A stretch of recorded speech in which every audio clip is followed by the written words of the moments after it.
Hola, mi nombre es Andrea Cantú y en este video estaremos tocando puntos referentes a elementos de la edificación.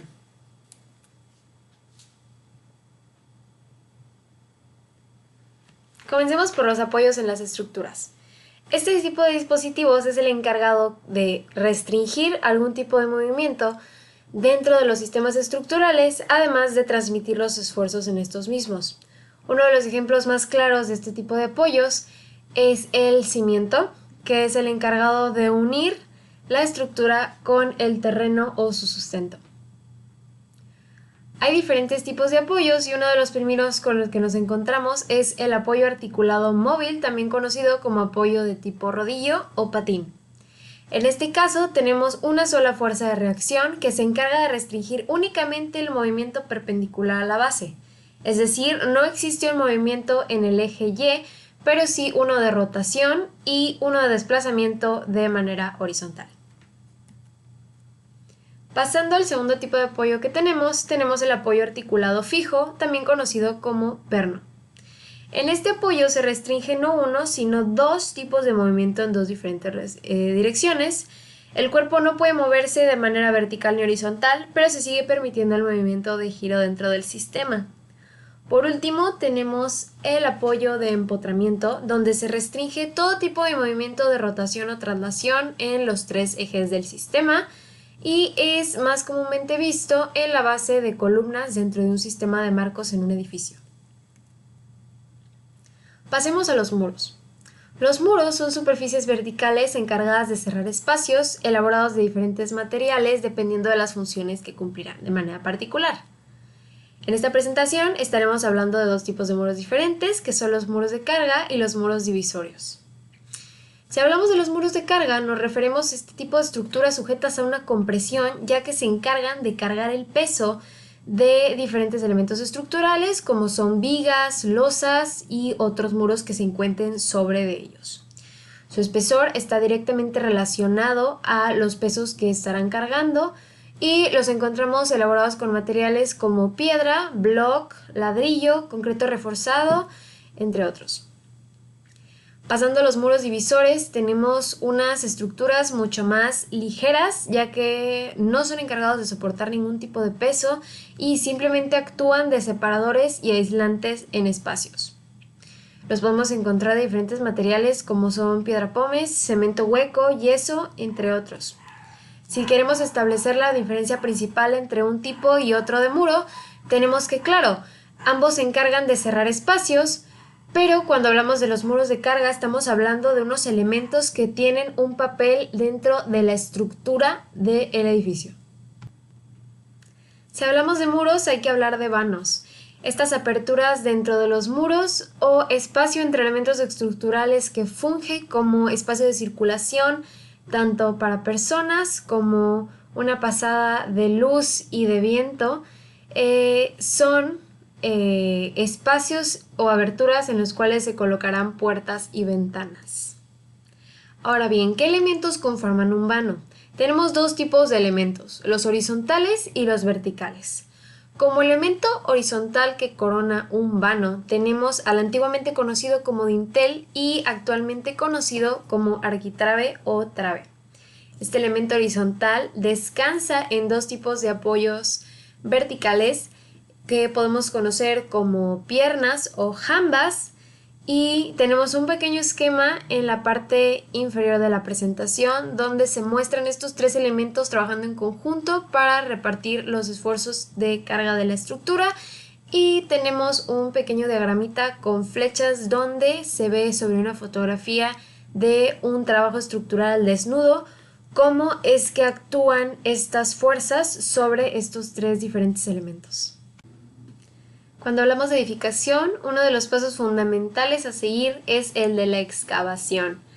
Y bien, como todo proceso constructivo, viene acompañado de sus riesgos y diferentes tipos para elaborar y efectuar este tipo de trabajos.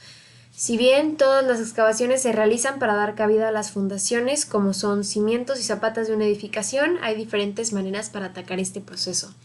Cuando hablamos de trabajar en suelo común, hablamos de terrenos blandos, donde se hacen excavaciones con una profundidad máxima de 2 metros y podemos trabajar de manera manual y sin maquinaria, a diferencia de cuando trabajamos con terrenos semiduros o rocosos, donde se aconseja usar tanto por tiempo como por los estudios de suelo realizados maquinaria.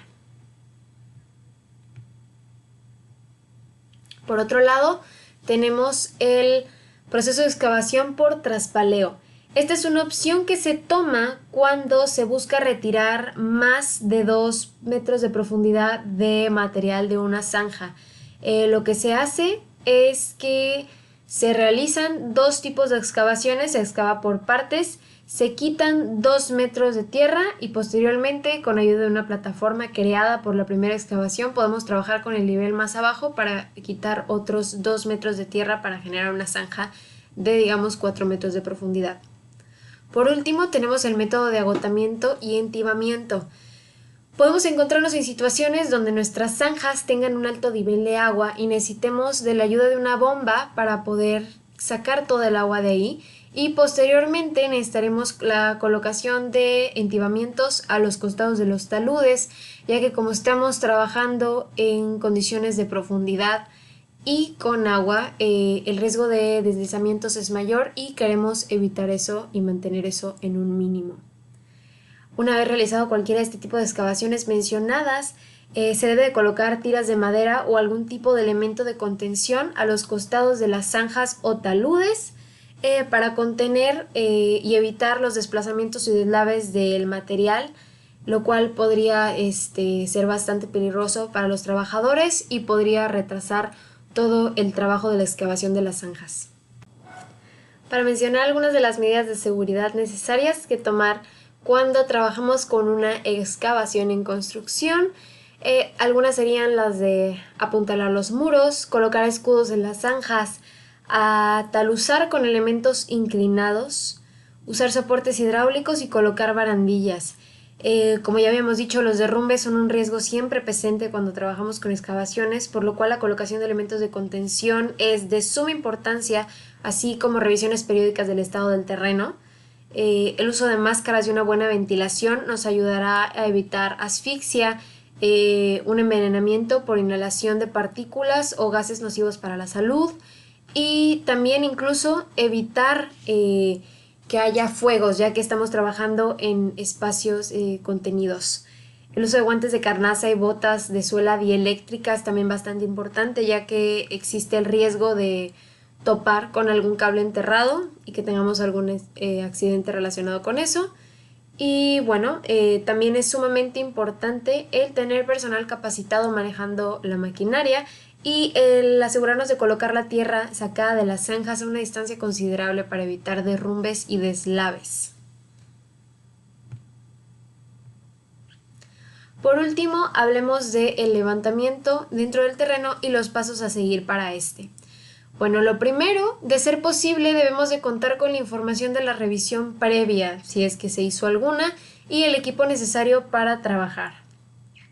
Hay que preparar el terreno, preparando las estacas para las actividades del topógrafo, y posteriormente a eso realizar un levantamiento topográfico con ayuda de un profesional que es el topógrafo, ya sea con ayuda de su teodolito o una estación total. Él se encargará de capturar los datos referentes a la superficie del terreno, donde se describirán los relieves, cambios en altura, las curvas de nivel, cotas del terreno, entre otras tantas cosas. Después pasamos a hacer un levantamiento detallado de cruzamiento con vías, cuerpos de agua o cualquier otro obstáculo que podría representar cambios dentro de nuestro proyecto.